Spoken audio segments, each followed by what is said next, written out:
Hello students, I welcome you all once again in your own channel. In today's class, we start our next topic, that is reconstitution of partnership firm. Partnership firm का रिकंस्टिट्यूट करना।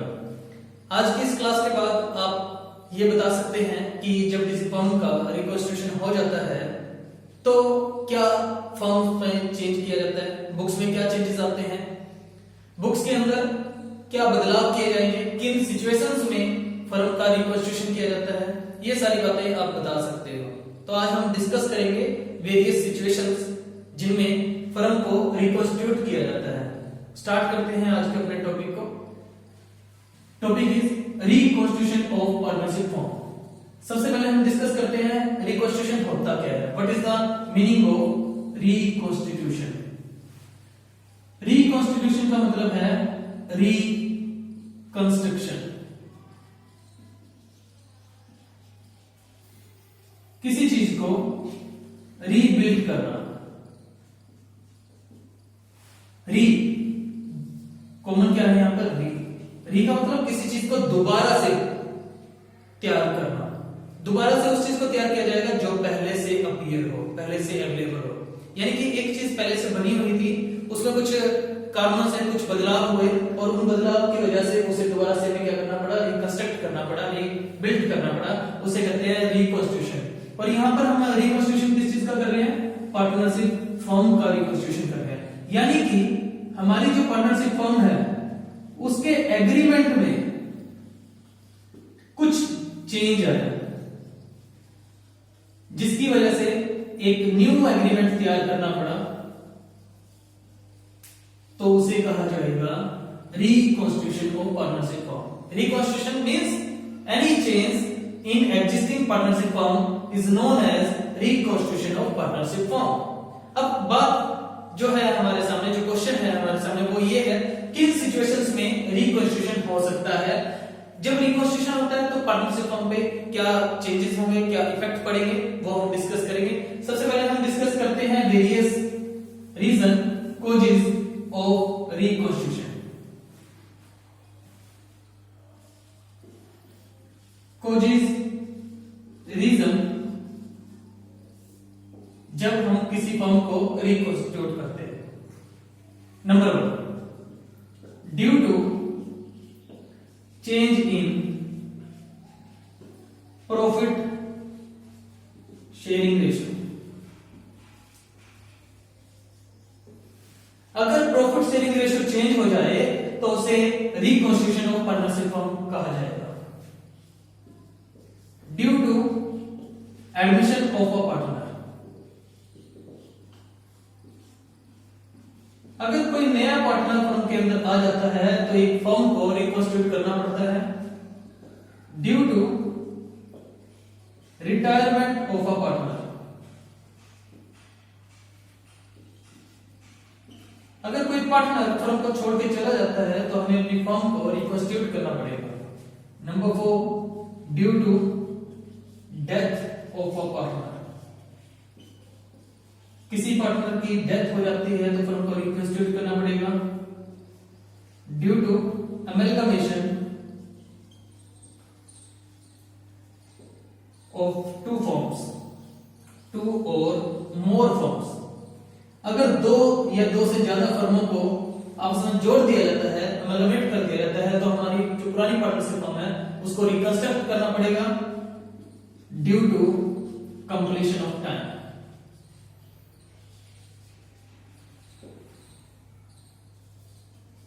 जितने साल के लिए हमने partnership start की थी, अगर वो टाइम खत्म हो जाता है तो हमें पार्टनरशिप फर्म को रिकंस्टिट्यूट करना पड़ेगा।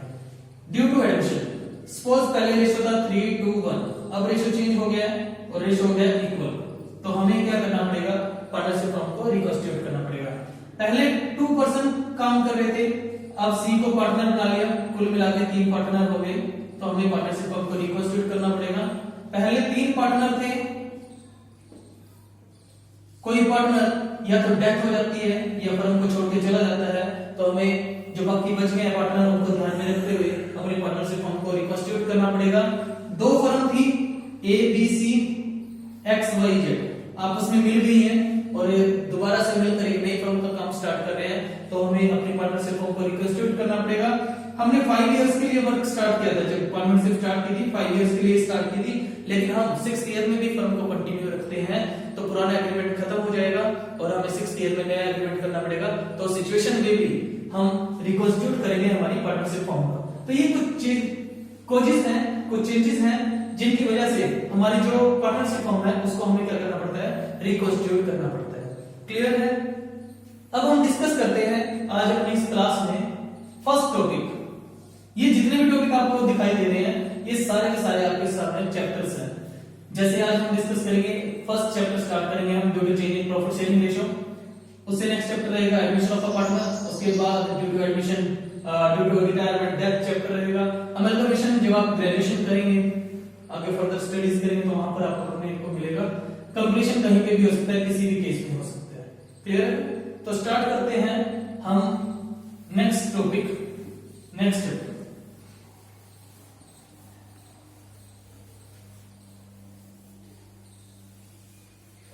रिकॉन्स्टिट्यूशन के अंदर चैप्टर है हमारा change in profit sharing ratio between among partners. जितने भी पार्टनर हैं उनके बीच में जो प्रॉफिट शेयरिंग रेशियो था वो चेंज हो गया है। जो अभी हमने डिस्कस किया, जब रेशियो चेंज हो जाता है तो क्या होगा, हमें पार्टनरशिप फर्म को रिकंस्टिट्यूट करना पड़ेगा। सपोज पहले जो रेशियो था 3:1 था, अब उन्होंने इस रेशियो को चेंज करके इक्वल करने की डिसीजन ले लिया, तो ये क्या है, change in profit sharing ratio. जब पार्टनर्स के बीच में रेशियो चेंज हो जाता है तो क्या अकाउंटिंग ट्रीटमेंट किया जाएगा, अकाउंटिंग ट्रीटमेंट। अगर प्रॉफिट शेयरिंग रेशियो चेंज हो जाए पार्टनर्स के बीच में तो फर्म की जो बुक्स हैं, जो रिकॉर्ड्स हैं, उनमें क्या क्या चेंजेस करने पड़ेंगे एक रेशियो चेंज होने की वजह से, वो हम यहां पर डिस्कस करेंगे। अगर पार्टनरशिप फर्म में प्रॉफिट शेयरिंग रेशियो चेंज हो जाए तो सबसे पहले निकाला जाता है सैक्रिफाइस और गेन रेशियो। जब रेशियो चेंज होगा तो किसी ना किसी पार्टनर को फायदा होगा और दूसरे पार्टनर्स को गेन होगा। तो सबसे पहले हम ये चेक करेंगे किस पार्टनर को सैक्रिफाइस हो रहा है और किस पार्टनर को गेन हो रहा है। नंबर 2 पे एडजस्टमेंट ऑफ गुडविल। गुडविल का ट्रीटमेंट किया जाएगा, गुडविल को एडजस्ट किया जाएगा, बुक्स में रिपोर्ट किया जाएगा। Number 3 adjustment of accumulated profits and reserves. जितने भी प्रॉफिट और रिजर्व हमने एक्यूमुलेट करके रखे हुए थे, जोड़ के रखे हुए थे, उनका एडजस्टमेंट की जाएगी। Treatment on revaluation of asset and liability. जितनी भी हमारी असेट्स और लायबिलिटीज थी उनका दोबारा से मूल्यांकन किया जाएगा, दोबारा से वैल्यू लगाई जाएगी और उसका ट्रीटमेंट किया जाएगा। And finally adjustment of Capitals. अगर कैपिटल में भी चेंज करने की बात हुई है तो उसकी भी एडजस्टमेंट की जाएगी। तो कुल मिलाके जब रेशियो चेंज हो जाता है, प्रॉफिट शेयरिंग रेशियो चेंज हो जाता है, तो ये 5 चेंजेस नॉर्मली बुक्स के अंदर किए जाते हैं। इन 5 चेंजेस को हम अकाउंटिंग ट्रीटमेंट के रूप में यूज करते हैं। नंबर 1 पे सैक्रिफाइस और गेनिंग रेशियो कैलकुलेट किया जाता है। नंबर 2 पे गुडविल को एडजस्ट किया जाता है। नंबर 3 पे जितने भी प्रॉफिट और रिजर्व है उनको क्या किया जाएगा, एडजस्ट किया जाएगा as per the new ratio. उसके बाद असेट्स और लायबिलिटीज का दोबारा से वैल्यूएशन किया जाता है, वैल्यू लगाई जाती है, उसका ट्रीटमेंट किया जाएगा एंड देन फाइनली कैपिटल्स को एडजस्ट किया जाएगा। तो स्टार्ट करते हैं first topic, calculation of sacrifice और गेन रेशियो।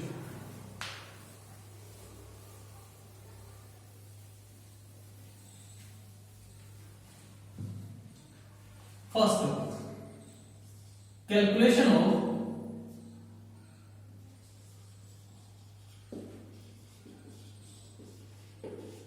सैक्रिफाइस और गेनिंग रेशियो। सैक्रिफाइस और गेन रेशो कैसे निकाला जाएगा। बात करते हैं सैक्रिफाइस रेशो की।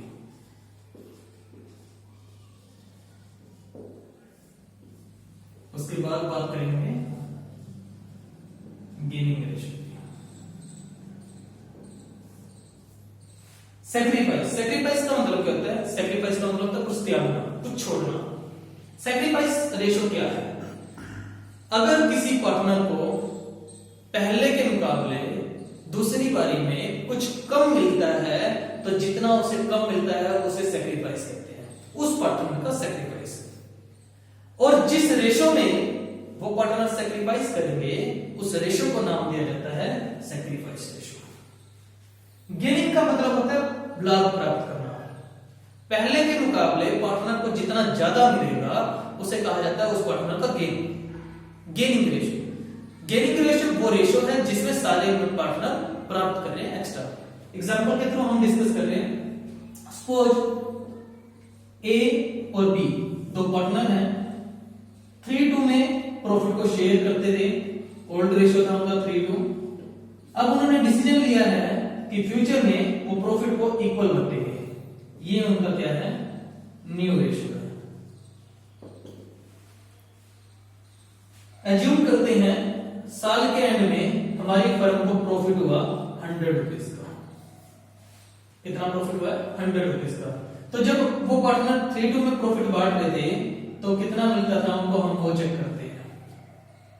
ए को और बी को। ए को मिलते थे 60 रुपीज और बी को मिलते थे 40 rupees. Old situation, old ratio. लेकिन जैसे ही रेशो चेंज हुआ न्यू रेशो में रेशो आया 1:1। तो ए को कितना मिला, बी को कितना मिला? 1/2 1/2। यानी कि 50 इसको मिले और 50 ही इसको मिले, बी को मिले। ए को ओल्ड रेशो में 60 मिल रहे थे, लेकिन अब न्यू रेशो में भी ए को कितना मिल रहे हैं? 50। ए को ओल्ड माइनस न्यू किया हमने, पहले 60 रुपीज मिलते थे, अब 50 मिले, यानी कि 10 का वो क्या कर रहा है? सैक्रिफाइस कर रहा है, उसको लॉस हो रहा है। जबकि जो बी है, बी को ओल्ड में सिचुएशन में ओल्ड रेशो में कितना मिलता था? 40 मिलता था, लेकिन न्यू सिचुएशन में उसको 50 मिला, यानी कि 10 का वो क्या कर रहा है? गेन कर रहा है। तो ये क्या है हमारा सैक्रिफाइस और गेन। अगर किसी पार्टनर को पहले से कम मिलता है तो वो क्या कर रहा है? सैक्रिफाइस। और अगर किसी पार्टनर को पहले के मुकाबले ज्यादा मिलता है तो वो क्या कर रहा है? गेन। तो कन्वर्ट करते हैं इसको फार्मूले की फॉर्म में कि फार्मूला कैसे बनेगा। फार्मूला क्या है हमारा?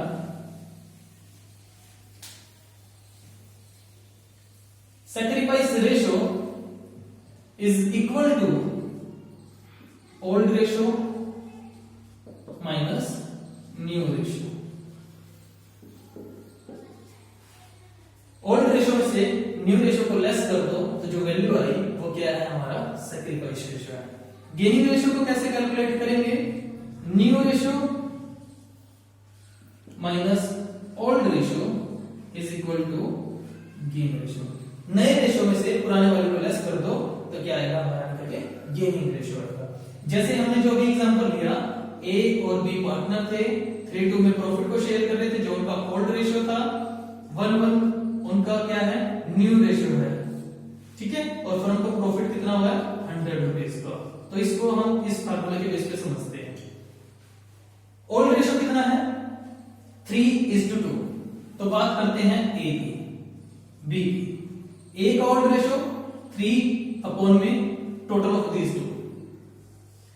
ए का शेयर 3 में इनका टोटल 5 माइनस न्यू रेशो ये है अपॉन में इनका टोटल 1/2।